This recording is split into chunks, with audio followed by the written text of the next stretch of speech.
Hi, welcome, beautiful Black Queen. Thank you for joining me again. If you are new here and this is your first time joining me, welcome. I'm Dani Ellison. I'm a recovery coach for adult children of narcissists, and I help Black women break generational cycles of narcissistic abuse by going no contact with their parent. If that is relevant to you, please like, subscribe, and turn on notifications so that you can stay up to date with new content. Today, I want to talk to you about the most difficult part of the healing process that we go through when we go no contact with a parent, and that is self-orphaning. So, if you watched my video covering the 6 stages of going no contact with a parent, I touched on it there, but I want to do more of a deep dive just so that we can surface what I think is really the crux of the healing journey and to address some of the most challenging hurdles that clients face when they're pursuing their freedom and attempting to leave behind the generational trauma that they've learned. So let's jump right in. Self orphaning is, like it sounds, the process of voluntarily becoming an orphan. And more than anything, it is a mental transformation that we go through. And I think what makes it so difficult is that it is a voluntary process. Okay, it's something that we put ourselves through that is painful and unpleasant. So if you're not really clear on why you are going no contact, on why you are separating yourself from your parent and becoming an orphan, this will be something that stops your progress. So I've actually had clients tell me, well, if I go full no contact, if I stop relying on my parents financially, if I stop reaching out to them when I have a problem, if I stop relying on them emotionally, then I'm basically an orphan. And that's really sad.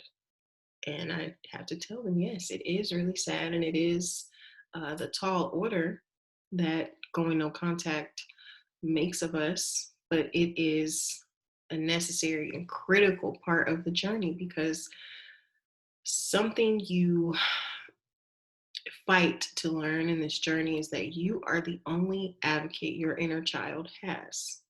And if you don't stand up for her, if you do not protect her from being abused, nobody will, including your parent. And that's why we're having this conversation. So it's a bleak reality from on the front end, at least, to just enter into this emotional wasteland of being an orphan. That's what it feels like on the front end. Voluntarily orphaning means mourning your parent while they are still alive, while they're still with you. You're going to intentionally and voluntarily experience the cycle of grief around losing your parent, even though you could just pick up the phone and call. So the battle you're going to be fighting is I'm really stressed, or it's been 8 months and I miss my mom, or I feel guilty about letting this time go by without talking to her. I want to reach out. It would be so much easier for me right now if I just caved on my boundaries and my convictions and my progress and reached out to what is comfortable and familiar. And I open myself up to my mom again because I want a feeling of comfort, right? There's that memory that you'll have of the times when you felt loved by your mother, when things um, felt safe with your parent, and those memories will draw you back in to wanting to break no contact. But what you have to remember about those memories is that they took place in a context of abuse. So all those good times that you recall with your mother would not have taken place if you were not a child who was susceptible to being controlled, manipulated, and abused. If your parent was not getting that benefit out of the dynamic, they would not have consented to those positive memories that you have. The context for them taking you out for ice cream or to the park or watching movies with you, etc., whatever it is, the times that she was supportive with you on the phone, yes, in those isolated incidents, you did experience that comfort or positive engagement, but you have to see that those interactions took place in a context of habitual, long term, intentional abuse. And therefore, they're not valid motivation for reaching out to your abuser. It is even possible that if you reached out, your parent, especially if you've been in contact for a while, they might respond favorably, possibly, because they'll play the role of missing you and wanting to talk to you. And you might initially feel that release of serotonin. It's kind of like going back to sugar after you've cut it out for a long time. You might initially get that pleasure, but you're going to pay for it. It will not last. And if you get that pleasure, you're going to have to suffer the flip side of it, which is continued emotional abuse. So when you decide to self-orphan, you essentially sign on the dotted line to suffer the emotional loss of your parent. And pushing yourself into that process is a lot like jumping off a cliff, and some people struggle to do it. They it's counterintuitive, and if they are not forward thinking renegades, if they're not willing to sacrifice everything for their freedom, for their health, their well-being, their abundance, this is something that they may not be willing to do. Ultimately, what I want to leave you with is the idea that family and friends are not essential. And I say that to you because in order to achieve the life that you deserve, the one that you might fantasize about, the version of yourself that's whole and happy and thriving, the life that she's living is one that you're not going to achieve until you learn to be enough for yourself, with yourself, by yourself. Okay, going no contact is going to transform you in such a way that there will be a period of time where no one is close to you. Okay, you're going to be in a cocoon. You're going to be in some isolation. You're going to be transforming in such significant ways that relationships will become a distraction. And it's not just the relationship with your mom or dad that you've ended. It may also be friends and other family that you feel like you want to lean on, that you have fixed to your mind, you'll be able to lean on as a support system. Those people may also become distant, and you have to be okay with that. When you can look these difficult truths in the face, that on a very real level, you are alone.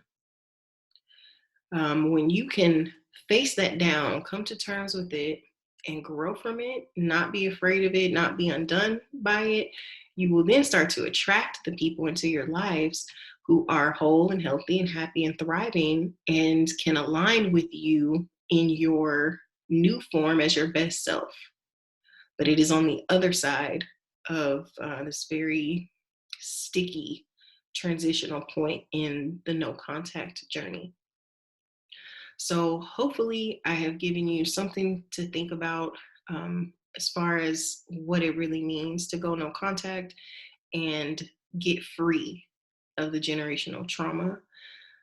I think it's important to highlight this aspect of the healing journey, because that initial decision to go no contact, even though it's a difficult one, don't let me downplay that right now. It is a difficult decision to make, but in many ways, it can be a very quick decision that you've made. You block her number, you block her on social media and email, whatever, maybe you move. And once you do that, you're no contact. But it's definitely not the hardest part. And I want to be really upfront with you about some of the bleaker aspects of this journey, particularly if you are someone who believes that recovery coaching is right for you, because we will approach this crossroads. You will go through some weary, loneliness. It's a part of the process and you'll come out of it. But I just want to be really clear with everyone that overcoming this generational trauma of abuse, you're healing not just your trauma, but your mom's trauma, your grandma's trauma. You're healing the abuse that has been passed down through your bloodline. And that is not an easy feat. It is not an accomplishment that you're going to obtain without going through some suffering.